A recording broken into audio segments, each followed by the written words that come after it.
like to learn how to use Google Forms. So the first thing you're going to want to do is you're going to want to go open a new tab and just type in Google Forms. And you're going to need a Google account, like a Gmail address or something like that in order to access this. So I recommend you make one of those first. And once you got that, you can just go to Google Forms Sign In. And if you're not already signed in, it's going to prompt you to sign in. And this is what it looks like when you get to the Google Forms screen. And I already have a bunch that I've created, so I'll see that in my recent forms. But you're just going to want to click on blank. And you're going to get something that looks like this. So right here, I'm just going to point out a couple of the different options you have, and then I'll show you how to get started on making them. So here you get your title, so you can kind of type in what you like. And when you click up here on the left, it's going to fill in that title automatically, so that's pretty handy. So that's now the file name is this, and it says all changes saved in Drive. So everything will save automatically. You don't have to do anything special to save. It'll just do that automatically as you go.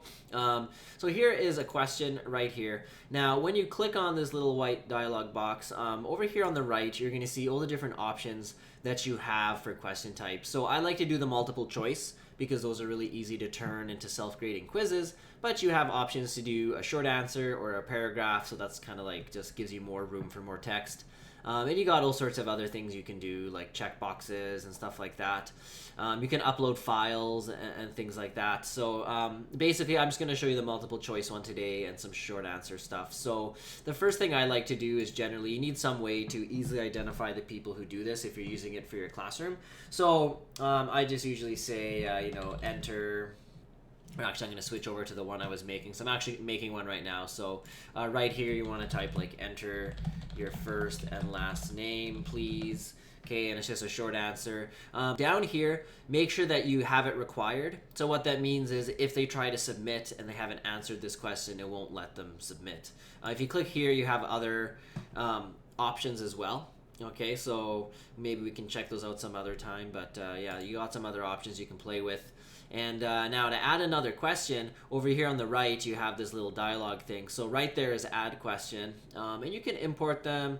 You can add titles and things like that, images, videos. Like if you want to say, hey, review this video and then answer some questions about it. You can do all sorts of interesting things. You can also add sections and just have like different sections. I generally don't do that unless it's a very long assignment or quiz. So I'm just going to click add question. Now, for multiple choice, you can either type in the question here, if you like. Now, if you need like math symbols and things like that, you could do it in Microsoft Word and use the Snipping Tool and upload a picture. Or like if you're doing your questions in Desmos, if it's graphing questions, you can use the Snipping Tool. So just in case you don't know what I'm talking about, if you go down there and look, here's the Snipping Tool. Okay, so you just click New, and then you can take a screenshot, and you can go File, Save, and then import them as a picture. So that's what I've already done. So I'm just going to click here, and over here on my other screen that you can't see right now, I have my questions sort of already got all the picture files ready to go. So I just imported a picture. I just literally dragged and dropped it in there, and now I have this question here. So for option 1, I'm just going to put A. All right, now when I click away from that, sometimes, oh no, it didn't do it this time. Sometimes it'll bring up like add other options, A, B, C, D. It didn't do that. But yeah, so I got A, B, C, D. And now for this particular question, I'm just going to go look at the answer here. So the answer is A. Okay, so first of all, I'm going to make this required. And now in order to actually set this as the answer to my question, I need to go to settings up here where right beside the purple send button. So before I can do that, I need to go over here where it says quizzes and select make this a quiz. Okay, so once I select make this a quiz, it's going to open up some new options when I click back on my question. So you got a couple options, like you can manually review them. So if you have a couple short answer questions that you want to look at before releasing their grade, you can do that. I just stick to multiple choice kind of submission forms for what I'm doing right now. So I'm just going to have immediately after each submission, they'll release the mark, and they can see the missed questions, correct answers, and point values if I assign them. Let's see if there's any other options here. You can also like select show progress bar. You can shuffle the question order.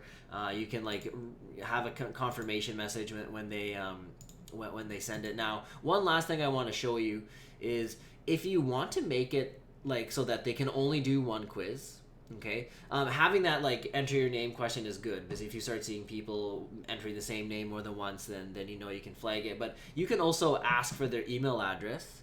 and then it won't let them submit unless they have an email address, and then you can limit to 1 response. But I'm not going to do that. So I'm going to also click that they can, see summary charts and text responses and hit save. Perfect. Now that we have that all done, we can actually go and click on answer key down here. Okay, so I can select how many points I'd like it to be, if any, and the answer is A, so I simply select that option and then click done. Okay. There's one other thing I'd like to show you. You can also add answer feedback. So for example, like if they were to get the wrong, incorrect answer, you could give them a hint, right? So if you're gonna let them resubmit it or something like that, you can also put in a YouTube video or whatever you like. So if they get it wrong, you might have a video and say, hey, go watch, this 30-second video on this topic and then try it again. Okay. You can also have feedback for a correct answer. So you could say good job, or I don't know. I don't know. Probably incorrect answer would be better. Okay, I'm just going to stop recording for a second, and then I'm going to show you the finished result. I will see you soon. Okay, I just have that question finished up. I just want to point out, so when I click on answer key now, so I now have feedback for incorrect answers, and I can see what the feedback is. I can edit it.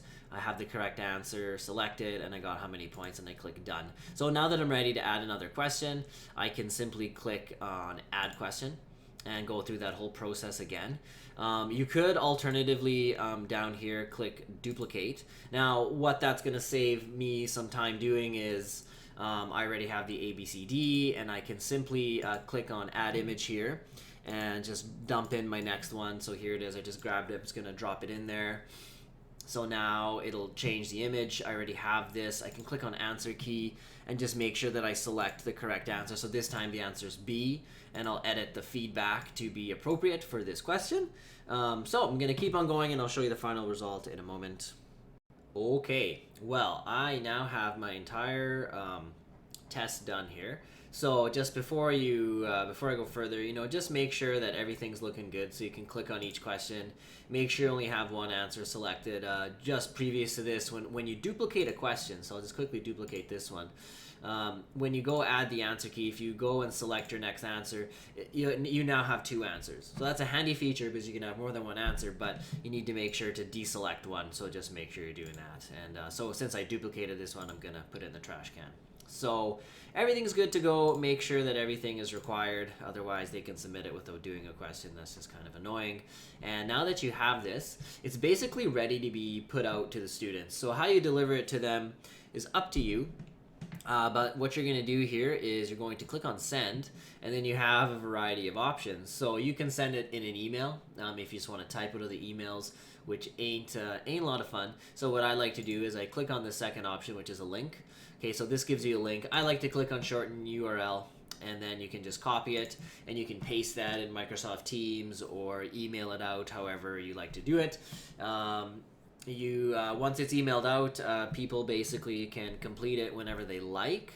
I'm going to show you something. If you go over here to responses, okay, so right now this one says accepting responses, which means that when someone has the link, they're going to be able to do it and submit it. If I were to deselect this, then say you have, you got a due date, right? So say you say, hey, you got 24 hours, try out this quiz. After 24 hours go by, you can deselect this, and then anybody with the link will no longer be able to do that form. Okay, so that's pretty handy. So I'm going to show you a form that has already been completed, like one that has an answer, or one that's been done by students. So I'm going to click on this one. It was another grade 12 pre-calculus one. And you're going to notice that once it'll... oh, this is the one I just made. Silly DeMiro. So where is it here? YouTube version. Here. Okay, so this one has been completed by, looks like everybody in my class. So now you'll notice that when I click on it, it says there's 25 responses. So when I click on responses, you can get just a quick summary. So I can see this is everybody that's responded. So I can see how many points they got. The range is 9 to 16, so all sorts of useful things. The median mark was 15 out of 16, so that's a good sign. If you made it so that they can't see their score, you can click on release score. Okay, but that's not the case for me. But yeah, I can also go question by question and see like, oh, one person got this wrong and whatever. That's not very handy. If you want to go to each individual, so now you'll see the person's email, and you will be able to go and look at the responses. Now, I'm not going to do that because the person's been identified here, so I'm not going to look at the responses, but it would allow you to go see that, okay? All right.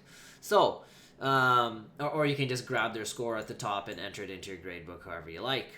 Perfect. Okay, I think that's just about it. If you have any questions, just shoot something down in the comments or maybe contact me via email. It was a blast having you. Bye-bye.